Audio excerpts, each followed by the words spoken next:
ito ba sa Revelation chapter 12 ba yung pag kay Satan sa lupa? Bakit? Kailan po ba ito yung mga Yung iba, future. Sa akin, hindi. Tapos na yan. Nirelate lang. Kasi ang paniniwala nila, pagdating sa 7 years, ihahagis yung si Satanas sa lupa. Pero repetition yun, yung nangyari dati. Inihagis na yun eh. Dati na siya inahagis. Okay, basahin mo. Chapter 10, Luke, verse 18. Ikaw na magbasa. And they said unto them, I beheld Satan as lightning fall from heaven. Yan. Yun na nga. Oh. At saka Isaiah chapter 14 verse 14 to 15. Kaso lang, nakita ni John din. Nakita ni John. Kasi ang si Satanas, yung inihagis galing sa taas, ang ibig sabihin, wala na siyang place doon sa heaven. Tapos may kasamahan sa yung inahagis. Okay, basahin mo. 2 Peter chapter 2 verse 4. For if God spared not the angel that sent, but cast them down to hell, and delivered them into chain of darkness, to be reserved unto judgment. Yan. Yun ang kasama niya. Yun ang kasama niya. Jude, chapter 1, verse 6. And the angel which kept not their first estate, but left their own habitation, he hath reserved an everlasting chain under darkness unto the judgment of the great day. Si Satanas, yung sinabi mong sitas doon sa Revelation, kasi 1,260 days na lang yung time niya. At saka yung binigyan niyang authority yung beast, dalawa sila, kaunti na lang yung time nila. Kasi huhulihin na si Satanas after 7 years, second coming of Christ, hulihin si Satanas sa angel, tapos ilagay doon sa bottomless pit. At saka yung mga fallen angels doon sa darkness, reserve sila, doon na sila sa Great White Throne Judgment, itatapon sila doon. Kasama na si Satanas. Matthew chapter 25 verse 41. And shall he say also unto them on the left hand, Depart from me, you cursed, into everlasting fire, prepared for the devil and his angels. Tama-tama, no? Pero, yung pangyayari, nirepeat ni John, nakita yun ni John sa vision niya. Pero tapos na yan. Pero yung iba, naniniwala na ang final na paghagis doon sa last 3.5 years. Hindi siya ihagis doon kasi gumagalaw na siya eh. Ngayon nga, gumagalaw. Dati na hagis yun. Sabi ni Paul, gumagalaw siya. Ephesians chapter 6, verse 10. Yan. Gumagalaw. Tapos, under grace dispensations, 2 Thessalonians chapter 2, verse 9, siya ang gumagalaw. Ngayon, dati na siyang hinagis. Tapos, pag last 3.5 years, yon, lahat ng galing nila at saka tapang gagawa sila kasi malapit na yung short na lang yung time nila, short.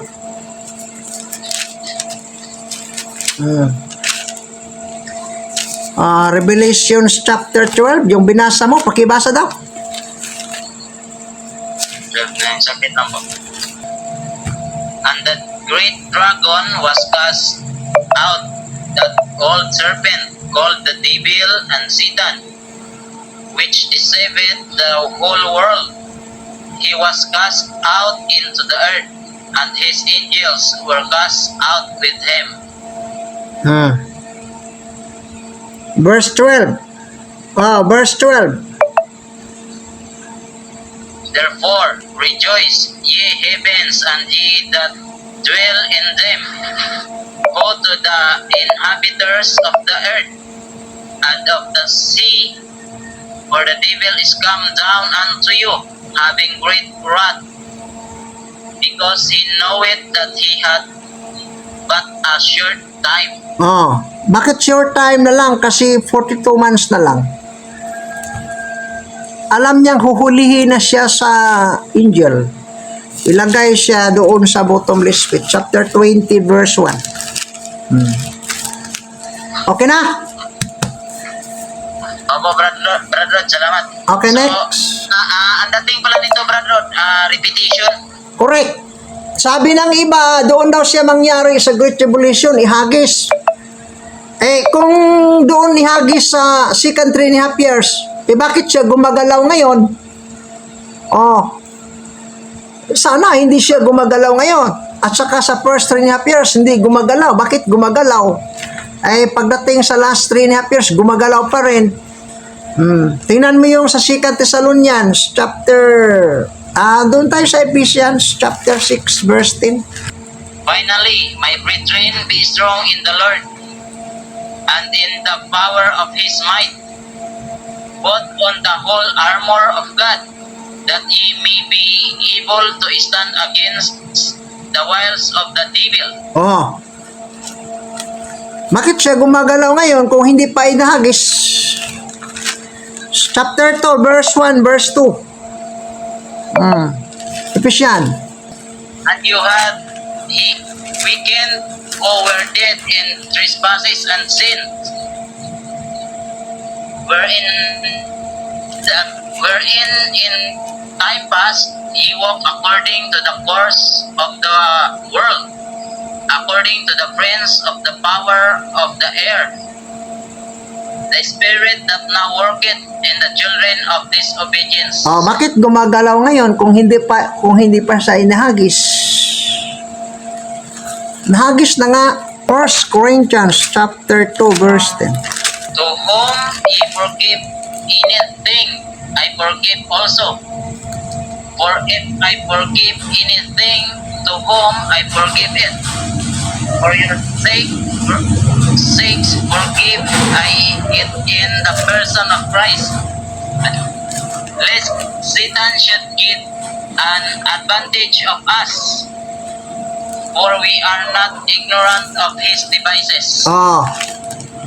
Di ba? 2 Corinthians chapter 4 verse 4. Dami. In whom the God of this world hath blinded the minds of them which believe not, lest the light of the glorious gospel of Christ, who is the image of God, should shine unto them. Okay, next question. Next. Ano po ba ibang basihan sa ngayon sa tunay na magtuturo maliban sa sinilyo na Espiritu Santo na pinangako ng Diyos para malaman na siya is tunay? Kasi sabi nga subukin. Kung sinilyuhan naman siya ng Espiritu Santo, totoo talaga yun. Ano pa ba ang ibang basihan? Kasi natanong ko kasi itong ganito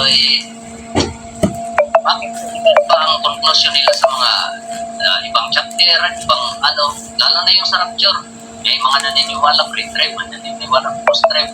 Ano po bang ibang basihan na kung totoo yung isang magtuturo maliban din sa sa sinilyo na Espiritu Santo? Tapos ano po ba ang rason bakit ganun yung mga ibang paniniwala nila?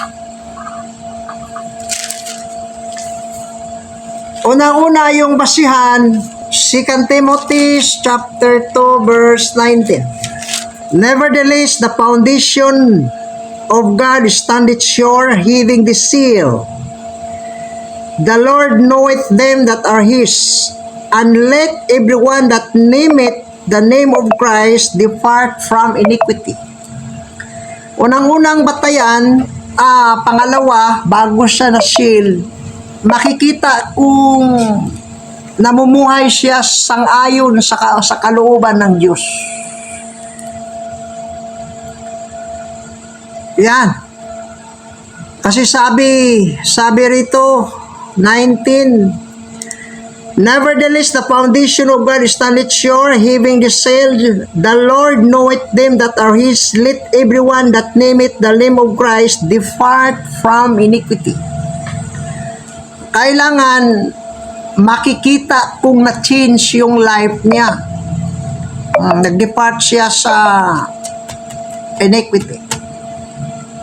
Maliban sa spirit, kasi ang Diyos lang ang nakakita. Pero pag isa sa buhay natin yung natutunan natin, yan, makikita sa tao. Kasi ang tao ang tumitingin sa labas, ang Diyos doon sa loob. Yan. Pangatlo, chapter 2, verse 2. And the things that thou hast heard of me among many witnesses, the same commit thou to faithful men who shall be able to teach other also. Kailangan ng isang tao, pag makikita mo siyang totoo, pag faithful siya, natatakot siyang magkamali, faithful, at marunong talagang magturo, who shall be able to teach other also. Paano natin malalaman yung tinuturo niya kung tama? Ay batay sa itinuturo ni Apostol Pablo.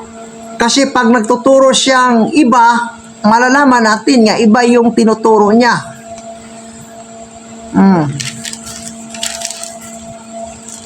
Next, Titus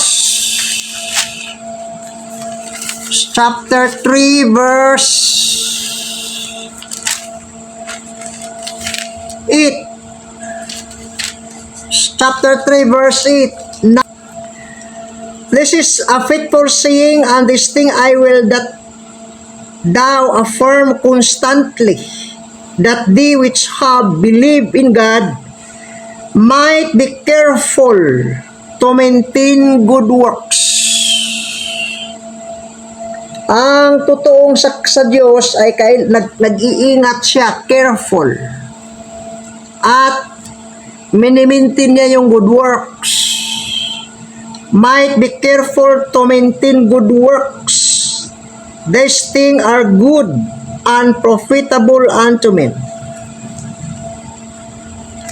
Verse 14, and let ours also learn, maintain good works for necessary uses, that they are not unfruitful. Ganyan lang. Madali man lang ma-identify kung sa Panginoon siya. Sinusunod lang yung sinasabi sa Biblia at nagmiminti ng good work, at humihiwalay doon sa gawa na labag sa kagustuhan ng Diyos. Yan. Okay na?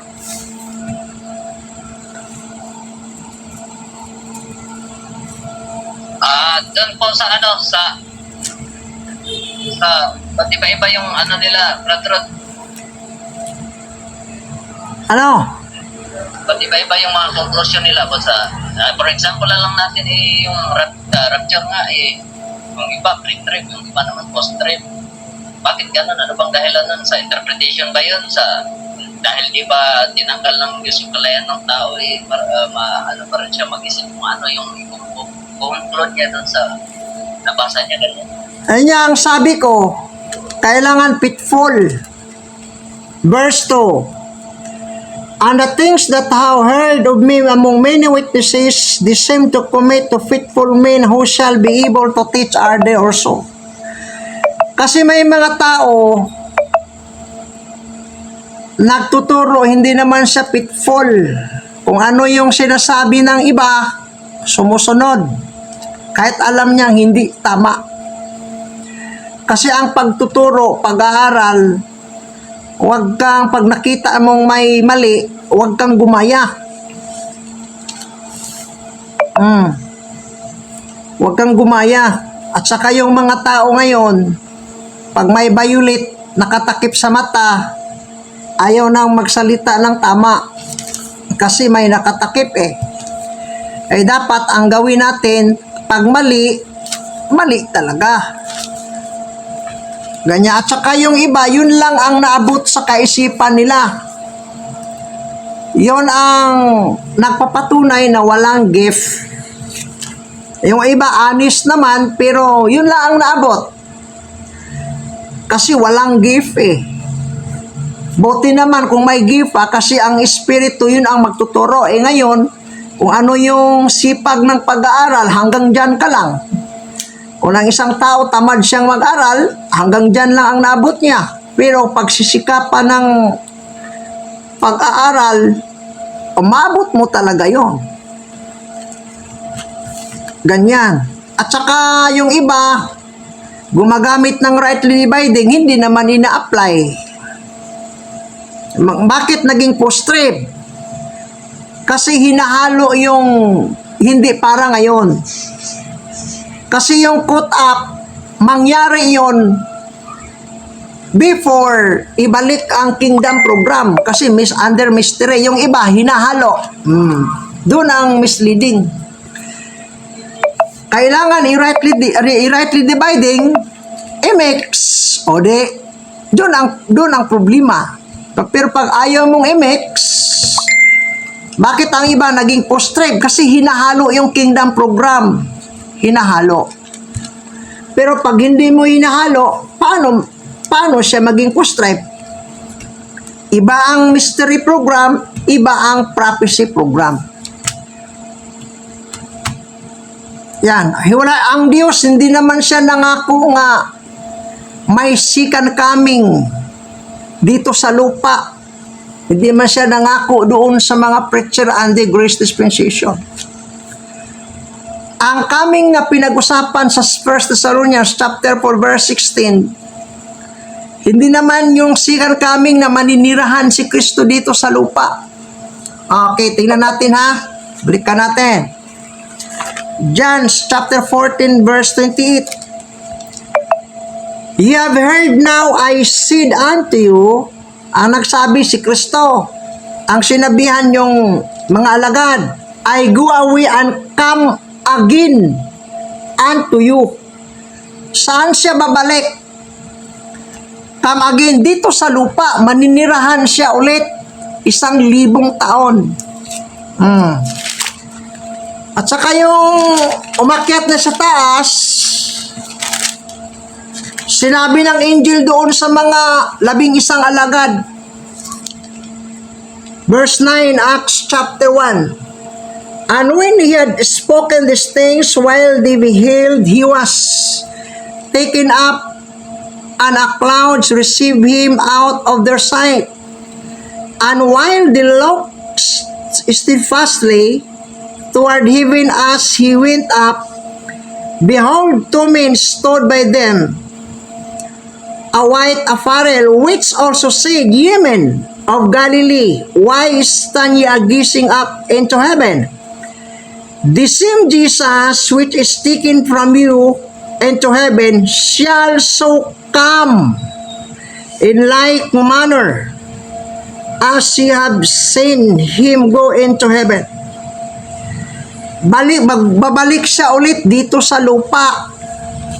Pagkatapos magbalik si Kristo sa lupa, itatayo niya yung tabernacle of David. I-refer niya, aayusin, tapos maninirahan siya sa 1,000 taon. Yun ang second coming. Yung first coming of Christ, naninirahan sa lupa, 33 years old. Starting siya, 30 years, nag-ministry. 3.5 years, iyang ministry, pinako sa cross. Naninirahan sa lupa. Babalik sa ulit, maninirahan din dito sa lupa. 1,000 taon, yun ang promise niya doon sa mga 12 disciples. At itatayo niya yung nasirang tabernacle of David. At ang lahat ng bansa pumunta doon sa Jerusalem mag-worship doon sa tabernacle. Sasambahin nila si Kristo. Pag ayaw nilang pumunta, walang blessing. Chapter 15 verse 15 to 16. And to disagree on words of the prophets, as it is written, after this I will return and will build again the tabernacle of David, which is fallen down, and I will build again the ruin thereof, and I will set it up. Maninirahan ulit si Kristo dito sa lupa sa loob ng 1,000 taon. Tanong, si Kristo nangako ba doon kay Pablong babalik sa ulit dito sa lupa at itayo niya yung tabernacle? Hindi siya nangako. Mayroong coming of Christ pero hindi siya maninirahan dito sa lupa, hanggang alipaap lang siya eh. Ang ginagawa sa iba, ginamix, hinahalo. O yun, doon ang problem. Bakit may post-tribe, may mid-tribe, may pre-tribe? Kasi hinahalo. Sabi na nga ba, yung mid-tribe, post-tribe, theological term lang yun. Tama naman. Pero ang ibig sabihin ng post-tribe, babalik after Great Tribulation. Pero sa dispensation of grace, iba yung second coming, maninirahan si Kristo sa lupa. Bakit? O, tingnan mo ha. Verse 16, chapter 4, 1 Thessalonians. For the Lord himself shall descend from heaven with a shout, with the voice of the archangel, and the trump of God, and the dead in Christ shall rise first. Then, we which are alive and remain shall be caught up together with them in the clouds to meet the Lord in the air. Ito ang starting point. May gathering sa air. Pagkatapos, backward ka, verse 14. For if we believe that Jesus died and rose again, even so them also which slept in Jesus will God bring with Him. Saan ang starting point? Diyan sa cloud. Sinong dadalhin ng Diyos? Yung mga Greece believers kasama si Kristo dalhin. Saan dalhin? Sa langit. Sa makatuwid, yung hinihintay nating pagparito ni Kristo, hindi siya manirahan sa lupa hanggang alipaap lang, tapos babalik siya sa taas kasama yung mga Greece believers. Ang ginagawa sa iba, hinahalo. Maging post-trib yun. Doon ang problema. Nawala yung rightly dividing. Pa-apply pa ng rightly dividing. Pagkatapos, ihalo man lang. Yun ang problema. Huwag mong haluin. Tama, brother. Okay.